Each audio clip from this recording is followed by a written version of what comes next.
నమస్తే welcome to focus అడుగడుగునా నిఘా ఎవర్ని వదలలేదు అందరి ఫోన్లలో దూరేశారు మాటలు విన్నారు రికార్డ్ చేసుకున్నారు బ్లాక్ మెయిల్ చేసి భారీగా దండుకున్నారు స్వామి కార్యం స్వకార్యం చక్కబెట్టుకున్నారు తెలంగాణ ట్యాపింగ్ వ్యవహారంలో పూటకో విషయం వెలుగులోకి వస్తోంది వ్యాపారులు హవాలా ఆపరేటర్ల ఫోన్లతో పాటు యాక్టర్ల ఫోన్లు కూడా టాప్ చేశారనే అంశం సంచలనంగా మారుతోంది విచ్చలవిడిగా ఫోన్ ట్యాపింగ్ రియల్ ఎస్టేట్ హవాలా వ్యాపారులే టార్గెట్ అడ్డంగా దండుకుంటున్న ట్యాపింగ్ టీం ప్రభుత్వాలకు నిఘా అవసరమే కానీ అది చట్ట పరిధిలో జరగాలి చట్ట వ్యతిరేక శక్తుల గుట్టు తెలుసుకోవటానికి ఉపయోగపడాలి కానీ ఇక్కడ అంతా రివర్స్ రాజకీయ ప్రయోజనాల కోసం ప్రత్యర్థి పార్టీ నేతలపై నిఘా పెట్టడం ప్రతి మాట వినటం దానికోసం పెద్ద సెటప్పే ఏర్పాటు చేయటం ఒకటైతే అంతకు మించి వ్యవహారమే ఇప్పుడు బయటపడుతోంది ఫోన్ ట్యాపింగ్ కేసులో రోజుకు ఆసక్తికరమైన అంశాలు వెలుగులోకి వస్తున్నాయి ప్రణీత్ రావు బృందం మొదట్లో ప్రతిపక్ష పార్టీల ప్రతినిధుల ఫోన్లపై నిఘా పెట్టిందని మాత్రమే అనుకుంటే పొరపాటు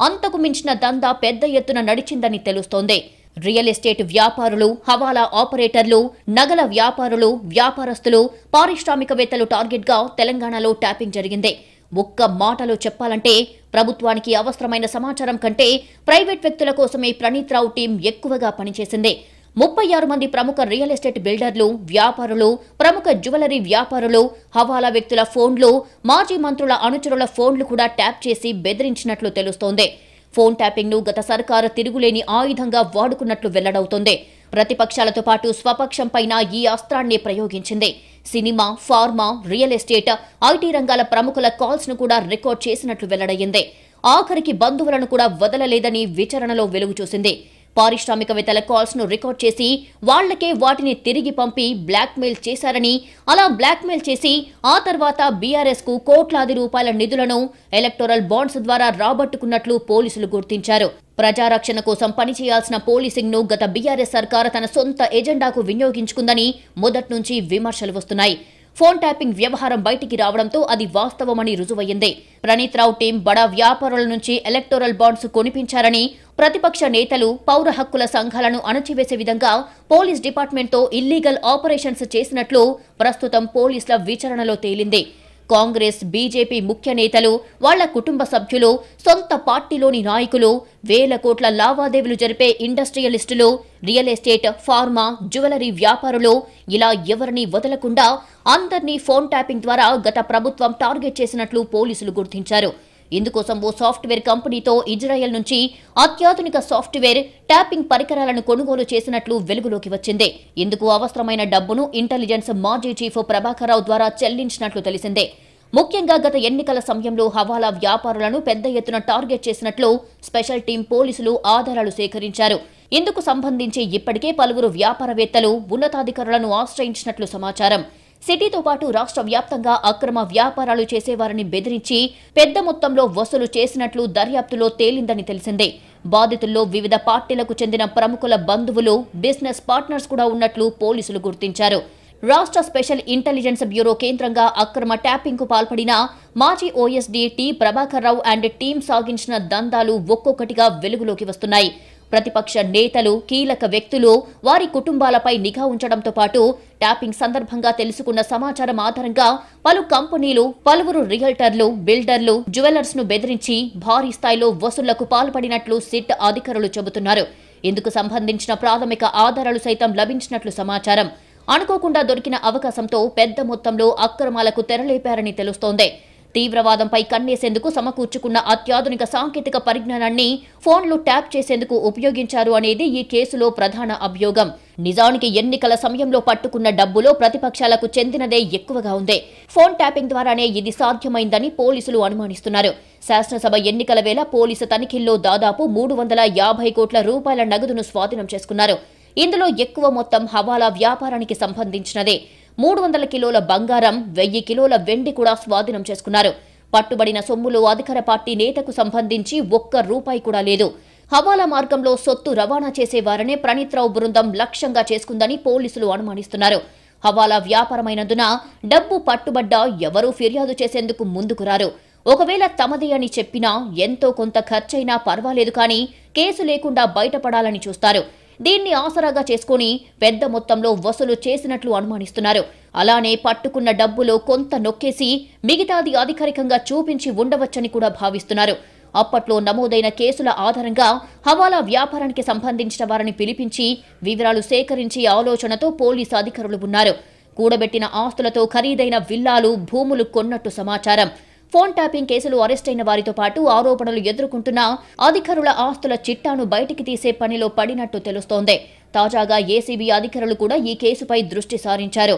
దీంతో ఈ కేసులో అరెస్టైన వారితో పాటు అనుమానితులు కూడా హడలెత్తిపోతున్నారు.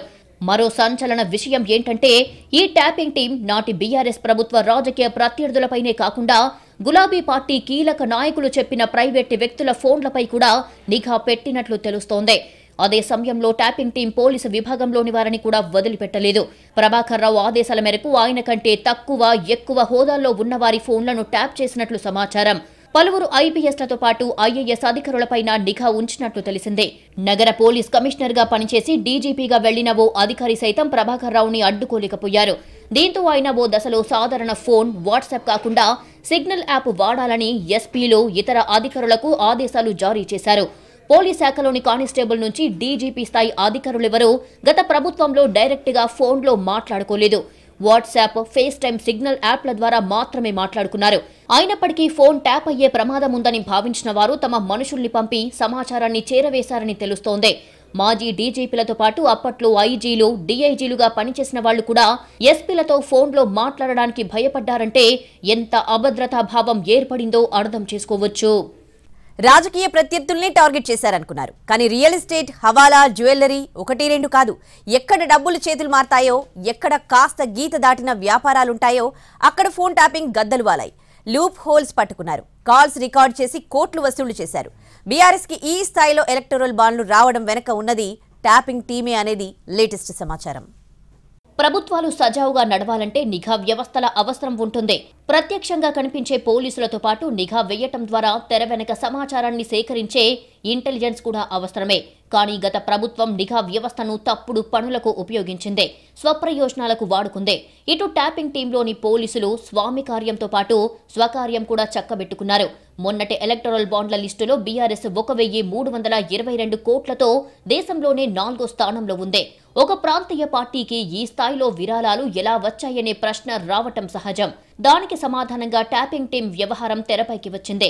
వ్యాపారులు, పారిశ్రామికవేత్తల లూప్ హోల్స్ తెలుసుకోవటం, ఫోన్ కాల్స్ పై నిఘా పెట్టడం ద్వారా వాళ్ల అక్రమ దందాల ఆధారాలు సేకరించటం, కేసుల్లో ఇరుక్కుంటారు అనే భయం కలిగించటం ద్వారా దండుకోవటం ఫోన్ ట్యాపింగ్ వ్యవహారంలో ప్రధానంగా జరిగింది ఇదే. ఇలా దొరికిన వ్యాపారులను బెదిరించి బీఆర్ఎస్ పార్టీకి పెద్ద మొత్తంలో విరాళాలు ఇచ్చే విధంగా ఏర్పాటు చేశారు.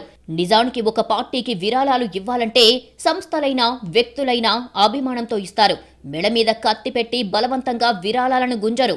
బడా రియల్ ఎస్టేట్ వ్యాపారుల నుంచి చిన్నా చితక వ్యాపారుల వరకు ఎవరిని వదలలేదు. కోట్ల రూపాయలు వసూలు చేశారు. సాఫ్ట్వేర్, ఫార్మా, రియల్ ఎస్టేట్ తో పాటు బడా పారిశ్రామికవేత్తలను టార్గెట్ చేసుకుని ప్రణీత్ రావు అండ్ గ్యాంగ్ ఎప్పటికప్పుడు ట్యాపింగ్లకు పాల్పడింది. వ్యాపారులతో పాటు వారి కుటుంబ సభ్యుల ఫోన్లను కూడా ట్యాప్ చేశారు. ఈ ట్యాపింగ్ కోసం ప్రభాకర్ రావు ఒక ప్రైవేట్ సైన్యాన్నే ఏర్పాటు చేసుకున్నాడు. స్పెషల్ ఇంటెలిజెన్స్ బ్యూరోలో ఏకంగా 38 మందితో 2 రూముల్లో లాగర్ రూమ్ ను ఏర్పాటు చేసుకున్నారు. ఈ లాగర్ రూమ్ లో ప్రణీత్ రావు అండ్ గ్యాంగ్ ఎప్పటికప్పుడు ప్రముఖుల ఫోన్లను మానిటరింగ్ చేసి సమాచారాన్ని ప్రభాకర్ రావుకి అందించేవాళ్లు. ప్రభాకర్ రావుతో పాటు హైదరాబాద్ టాస్క్ ఫోర్స్ మాజీ ఓఎస్డీ పి రాధాకిషన్ రావు, అదనపు ఎస్పీలు నాయని భుజంగరావు, మేకల తిరుపతన్న, డీఎస్పీ ప్రణీత్ రావు తదితరులు విదేశాల నుంచి అత్యాధునిక పరికరాలు దిగుమతి చేసుకున్న తర్వాత కొన్నాళ్ల వరకు వాటిని కేవలం విపక్షాలపై నిఘా కోసమే వాడారు. అయితే వారి ఫోన్లో రికార్డ్ చేస్తుండగా వెలుగులోకి వచ్చిన అంశాలను గమనించిన తర్వాత వాటిని ఆర్థిక లబ్ధికి అనుకూలంగా మార్చుకోవాలని భావించారు. తమ వద్ద ఉన్న టెక్నాలజీని దీనికోసం వినియోగించారు. బెదిరింపుల దందా ప్రారంభించేందుకు ప్రభాకర్ రావు తనకు అనుకూలమైన అధికారుల్ని టీంలోకి తీసుకున్నాడు. ట్యాపింగ్ దందాను విస్తరించగానే ఎలక్టోరల్ బాండ్ల కొనుగోళ్లు మొదలయ్యాయి. రియల్ ఎస్టేట్, ఫార్మా కంపెనీల యజమానులు, బిల్డర్లు, నగల దుకాణాల యజమానుల సమాచారం తెలిసిన తర్వాత వారి కార్యాలయాలు, నివాసాల సమీపంలోకి ట్యాపింగ్ ఉపకరణాలతో బృందాలను పంపేవారు.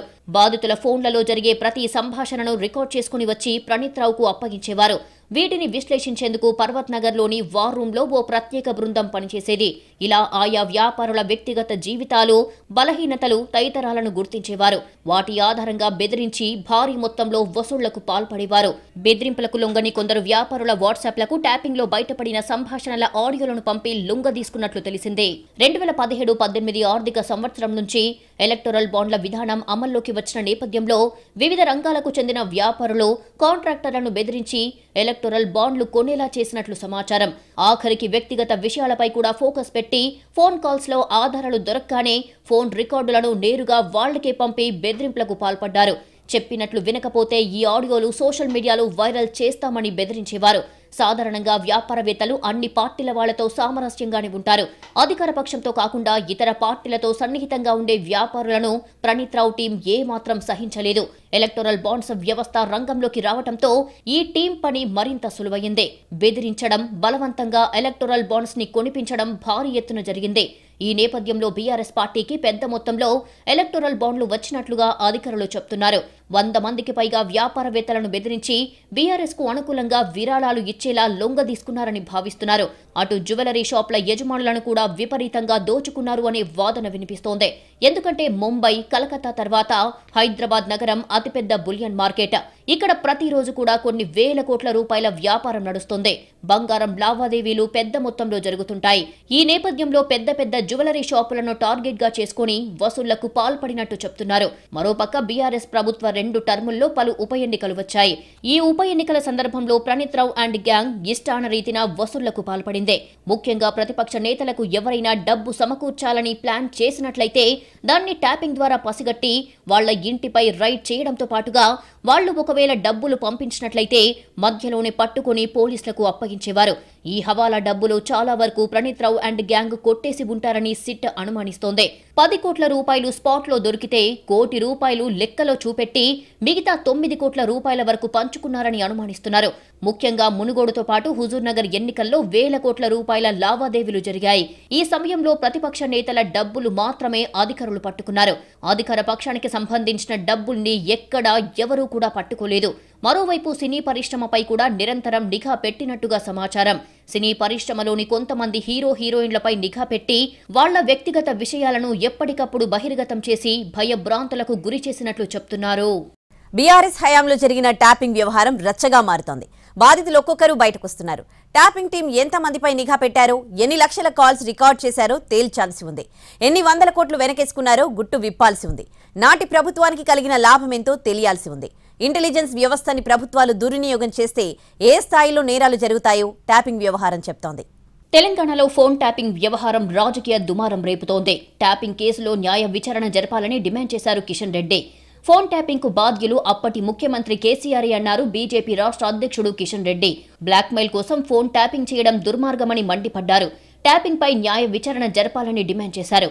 వాళ్ళే ఫోన్ ట్యాపింగ్ చేయడము, వాళ్ళే బ్లాక్మెయిలింగ్ చేయడము, వాళ్ళే ₹1 కోట్ల వసూలు చేయడము, వారే మరి దీనికి సంబంధించినటువంటి వ్యవహారం నడపడం ఏదైతున్నదో ఇది పూర్తిగా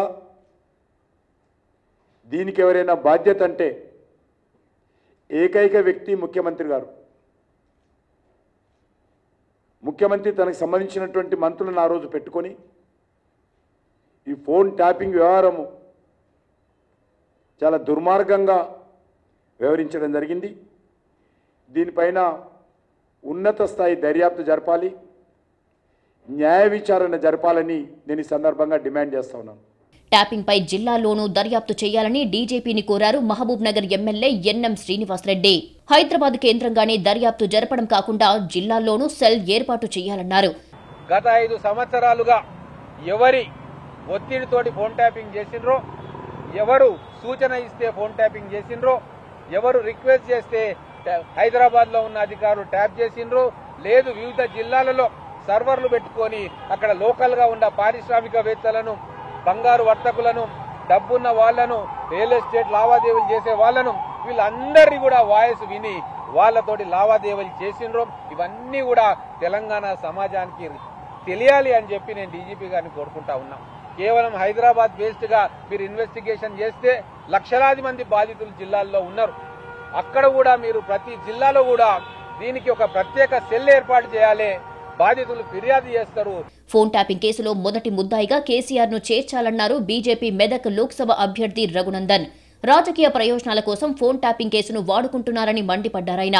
ఎమ్మెల్యేల కొనుగోలు కేసులో బిఎల్ సంతోష్ ను అనవసరంగా ఇరికించారన్నారు. ఫోన్ ట్యాపింగ్ కేసులో హరీష్ రావు, ఎర్రబెల్లి, ఎమ్మెల్సీ నవీన్ రావును కూడా అరెస్టు చేయాలని డిమాండ్ చేశారు రఘునందన్. 2015లో డీజీపీగా ఉన్నవారని కూడా విచారించాలన్నారు.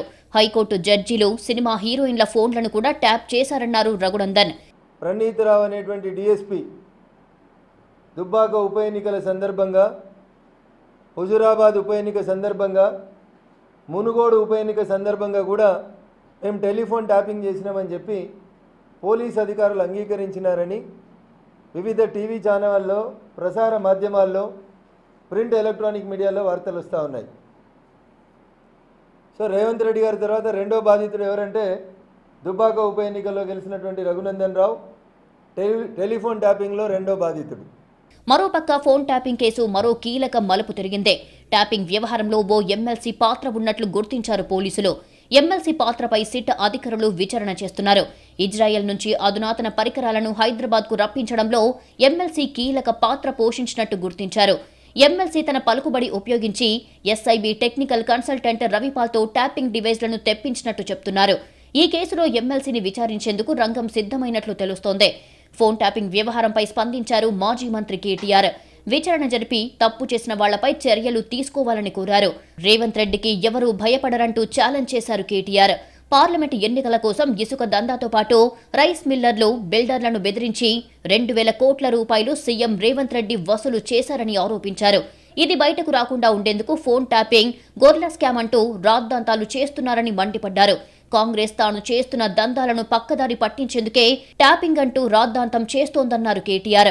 ఓదికు ఇసుక దందా, ఓదికు రైస్ మిల్లర్లను పిలిచి బెదిరించుడు, ఓదికు క్రషర్లను పిలిచి బెదిరించుడు, ఓదికు బిల్డర్లను పిలిచి బెదిరించుడు, మాకు పార్లమెంట్ ఎన్నికలకు పైసలు కావాలి, ఢిల్లీకి కప్పం కట్టాలి అని 2,000 కోట్లు ఇప్పటికే మెల్లగా జమ చేసుడు.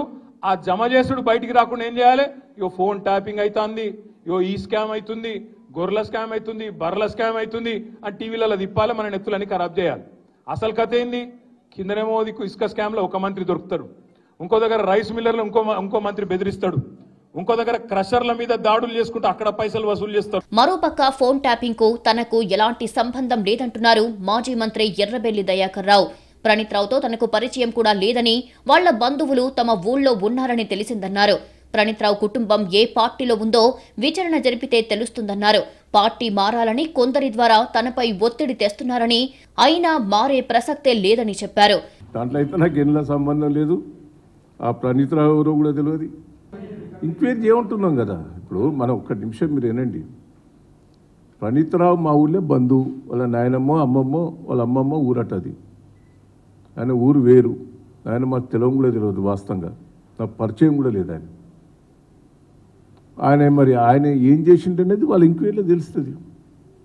ఇప్పుడు మాకైతే అందులో ఏ పొజిషన్లో ఎన్నో సంబంధం కూడా లేదు. ఆయన రామారావు వీళ్ళ కుటుంబం కూడా ఏ పార్టీ అనేది కూడా ఎంక్వైరీ చేయండి. నేను 30 ఏళ్ళ నుంచి వర్ధనపేట ఎమ్మెల్యేగా ఉన్నా, వాళ్ళ ఫ్యామిలీ ఏ పార్టీ, వాళ్ళ కుటుంబం ఏం పార్టీ, నాకెట్టా దగ్గర, అవన్నీ కూడా ఎంక్వైరీలో తెలుస్తాయి కదా. ఏ పార్టీ ఒత్తిడి చేసినా నేను ఏ పార్టీలో మారేది లేదు. మొత్తానికి ఈ ట్యాపింగ్ మంటలు అంత తేలిగ్గా చల్లారేలా కనిపించటం లేదు. ఫోన్ ట్యాపింగ్ ద్వారా స్వామి భక్తి ప్రదర్శించి పోటీపడి మరీ వ్యాపారుల చేత ఎలక్టోరల్ బాండ్స్ కొనిపించారని భావిస్తున్నారు. అదే సమయంలో తమ అక్రమ సంపాదనకు కూడా ట్యాపింగ్ ను విచ్చలవిడిగా వాడుకున్నట్టు తెలుస్తోంది. దీంతో అధికారుల ఆస్తులపై కూడా పోలీసులు దృష్టి పెట్టారు.